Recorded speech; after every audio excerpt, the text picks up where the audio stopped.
এবং সবাই হয়তো ধর্ষণের কথা স্বীকার করতেছেন না, সামাজিক সমান তো আছে সবারই। সবগুলা মেয়ের বয়সই দেখা যাবে, ভিকটিমের বয়সই দেখা যাবে হয়তো 18 থেকে 20। একটা ভিকটিমের ক্ষেত্রে আমরা ডিফারেন্ট প্যাটার্ন পাইছি, সেটা সবগুলোতে এরকম ফুফাতো ভাই চাচাতো ভাই সেজে এবং কথা বলে যখন মেলি টোনে কথা বলে। তো আমরা এখন পর্যন্ত এটা আবিষ্কার করতে পারিনি মেয়েটাকে সে অ্যাপস ব্যবহার করে, গলা ব্যবহার করে নাকি কোনো মেয়ে তার ইয়াতে মানে তার অ্যাসোসিয়েট কোনো মেয়ে আছে কিনা। একটা ভিকটিম আমরা পাইছি একটু ডিফারেন্ট, ওকে মামাতো ভাই বা ফুফাতো ভাই বলে নাই, ওকে বলছে যে আমার বাড়িওয়ালার ছেলে তোমারে পছন্দ করছে, তোমাকে বিয়ে করবে। তো নিজেই আবার বাড়িওয়ালার ছেলে সেজে ভিডিও কলে কথা বলছে। এখন পর্যন্ত এটা আমার মনে হয় আপনারাও এরকম কোনো ঘটনা মানে এরকম বাংলাদেশে আমি পাই না যে এই 1.5 মাসের মধ্যে এতগুলা ভিকটিম। এখন পর্যন্ত কত টাকা আসলে নেওয়া হয়েছে বা সে নিয়েছে এরকম তথ্য আছে কিনা আপনার? না, এখন কমপ্লিট আমরা করি না, আমরা তো তদন্ত চালা যাচ্ছে। এখন তাকে যেহেতু আমরা হাজতে ট্রেন করা লাগছে, এই জন্য আপনাদেরকে একটু জানিয়ে রাখলাম। আর আমরা মনে হয় আপনাদের মাধ্যমে সারা ঢাকায় তার মাধ্যমে যদি কেউ ইয়ার শিকার হন, প্রতারণার শিকার হন, এইটা একটু অ্যালার্ট করা আর কি, সবাইকে সচেতন করা। আমার টিমের লোকজন রিক্সা পর্যন্ত চালাইছে ওকে ধরার জন্য। 2 দিনে অনেক কষ্ট করে, খুবই এবং টেকনোলজিতে খুবই এক্সপার্ট এবং খুব ধুরন্ধর টাইপের। একটু জানতে চাচ্ছিলাম যে আরেকটা জিনিস মজার জিনিস, ওকে জিজ্ঞাসাবাদ করে কোনো তথ্য কিন্তু আমরা পাইনি। অভিযুক্তের নাম রাশেদুল ইসলাম রাব্বি। সাধারণত তার পেশাটা কি আসলে, সে কি করে? সে কিছু করে না, এটা দিয়ে ইনকাম করে। মেয়েদেরকে ধরেন একটা মেয়েকে নিয়ে গেল, তারপর তার সোনা গয়না, কানের দুল, মোবাইল, টাকা, ব্যাংকে নর্মালি অনেক কিছু টাকা পয়সা থাকে, ওগুলো নিয়ে। তার কোনো অ্যাসোসিয়েট আছে কিনা আমরা যাচাই বাছাই করতেছি, চেষ্টা করতেছি। এবং আমরা আশা করি যে আমাদের কাছে আরো, আমরা আশা করতেছি, আশঙ্কা করতেছি এই ধরনের আরো ভিকটিম হয়তো আছেন যাদেরকে সে এই ধরনের ব্ল্যাকমেইল করছেন। সবাই সামাজিকতার খাতিরে, সামাজিক সম্মানের খাতিরে হয়তো অনেক কথা বলছেন না, অনেক করতেছেন না, কিন্তু আমরা আশঙ্কা করতেছি। আমরা যেটা হেডলাইন করছি ঘটনা এরকম, আমরা ভিকটিমদের পরিচয় হয়তো দিতে পারবো না, দিতে পারতেছি না, কিন্তু আমরা তাকে আইনের আওতায় আনা, তাকে মিডিয়ার সামনে নিয়ে আসা আসলে দরকার।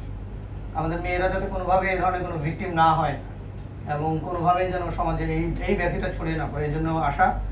আর আমরা মামলা অলরেডি 3টা নিছি, এই ধরনের জিডি আছে আমাদের কাছে আরো 4টা। তো সবাই আসে কি মোবাইল হারাইছে এরকম জিডি করতে, মোবাইল হারানোর জিডি সূত্রে এখন যখন ভিকটিম আস্তে আস্তে আইডেন্টিফাই করা গেছে। এবং মিরপুর থানায় এই ধরনের মানে অনেকগুলো জিডি আছে, মিরপুর মডেল থানায়, এবং সবগুলো মিরপুর ভিত্তিক। মানে যত যারা অভিযোগ করেছেন, যারা ভিকটিম, সবাই মিরপুরের ভিত্তিক। আমরা আরো ভিতরে যাওয়ার চেষ্টা করতেছি, দেখতেছি যে আসলে মিরপুর ছাড়া ধরেন এই 2 মাসে সে মিরপুর করছে, অন্য কোথাও এই ধরনের কোনো কাজ করছে কিনা। ধন্যবাদ। এখন আপনাদের আপাতত আমরা তাকে অ্যারেস্ট করছি।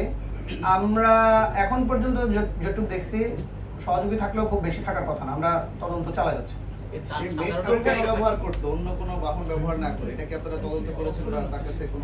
না, একদম সিএনজি ব্যবহার করতে এমন না, রিক্সাও মানে যখন যেটা সুবিধা হয়। আমরা তাকে ধরতে বেগ পেতে হয়েছে আমাদের। পাঞ্জাবের জগতে একটি বিশ্বস্ত নাম শাবাব এথনিক ওয়্যার। আমরা ওর কাছ থেকে 5টা মোবাইল পাইছি। আমরা আশঙ্কা করতেছি আমরা হয়তো আরো অনেকগুলো মোবাইল পাবো আস্তে আস্তে।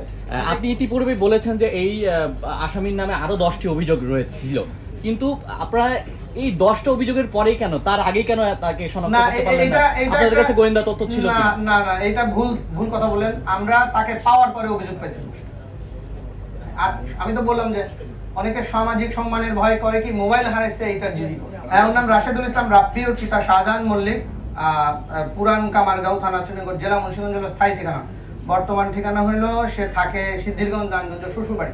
এবং আরো ইন্টারেস্টিং হলো যাকে বিয়ে করছে তাকেও সে সেম ভাবে ট্রাকে ফেলে বিয়ে করছে, তার বয়স 30। এবং আমরা তো শুধু এটা বললাম যে গত 1.5 মাসের কাহিনী বললাম, আমরা দেখি আরো ভিতরে আরো ইনভেস্টিগেশন করে আরো কিছু পাওয়া যায় কিনা। আমাদের মনের মধ্যে ভয় আছে যে আরো পাবো। ভাই, আপনাদের কাছে যে 10টি অভিযোগ আছে, এই অভিযোগগুলো কি মোবাইল হারানোর অভিযোগ নাকি কোনো কি নির্দিষ্ট কি অভিযোগ? আচ্ছা, 3টা তো মামলা হয়েছে হবে, 3টা মামলা হয়েছে, আরো 4টা জিডি আমাদের কাছে আছে, মিরপুর থানায় আছে আরো।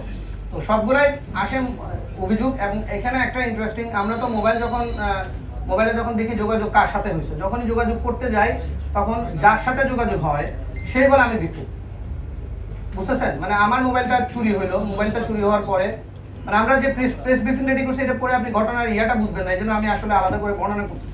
ধরেন আপনার মোবাইলটা নিয়ে আপনার মোবাইল ব্যবহার করে সেকেন্ড ভিকটিমকে ধরবে। যখনই আমরা ওনার কাছে যাচ্ছি উনি বলতেছে আমিও তো ভিকটিম। পাঞ্জাবের জগতে একটি বিশ্বস্ত নাম শাবাব এথনিক ওয়্যার। মানে আমরা যতগুলো মোবাইল পর্যন্ত পাইছি, যতগুলো মোবাইলের নেটওয়ার্ক পাইছি, সবগুলা ভিকটিমের। এবং কেউ সামাজিক সম্মানের ভয়ে জিডি করে নাই, কেউ আমাদের কাছে আসে নাই, কেউ আসছেন সাহস করে 2-3 জন আসছেন দেখে আমরা এই তথ্যগুলো পাইছি। এবং এই আমরা পাওয়ার পরে আমরা যখন ছবিটা দিলাম বা এই ধরনের দিলাম তখন দেখা যায় যে, এবং আমি আপনাদেরকে বলছি যে প্যাটার্ন হলো সব ভিকটিম হলো মিরপুর অঞ্চলে, এবং সবার সাথে যে সে মানে রেপ করছে এরকম না, আবার ব্ল্যাকমেইল আছে, পর্নোগ্রাফি আছে, আবার ইউজ করতেছে এগুলোকে যে হ্যাঁ তুমি আরো কিছু টাকা পাঠাও, আমি তাহলে তোমার ভিডিওটা ডিলিট করে দেবো। আমরা মোবাইলে কিছু ভিডিও পাইছি তার, এবং সে টেকনোলজিক্যালি খুব সাউন্ড। সে আসলে আমার কাছে মনে হয়েছে মানসিকভাবে এতেই আক্রান্ত। আমি তো বললাম যে সামাজিক সম্মানের ভয়ে অনেকে আমাদের কাছে, এখন পর্যন্ত এই ধরনের কোনো তথ্য আমাদের কাছে নাই। ওর কাছে মোবাইল আছে ও করার জন্য, মানে ব্ল্যাকমেইল করার জন্য। কতজন ভিকটিম এখনো পর্যন্ত আপনাদের বারবারই তো বলতেছি 10 জন ভিকটিম পাইছি। ও বলতেছে এই কত দিনে 13টা করছে, ওইটুক কথা স্বীকার করছে। রিমান্ড আবেদন আমরা করছি, আমরা তো মামলা করছি 3টায় পর্যন্ত, একদিনে 3টা মামলা হয়েছে। প্রথম মামলার পরে বাকিগুলো তো আমরা সৌনের দেখায় রিমান্ড আনবো আস্তে আস্তে। আমরা তার সাথে কথা বলবো, আরো লম্বা সময় কথা বলবো, কারণ আমাদের অনেক প্রশ্ন জানা বাকি আছে।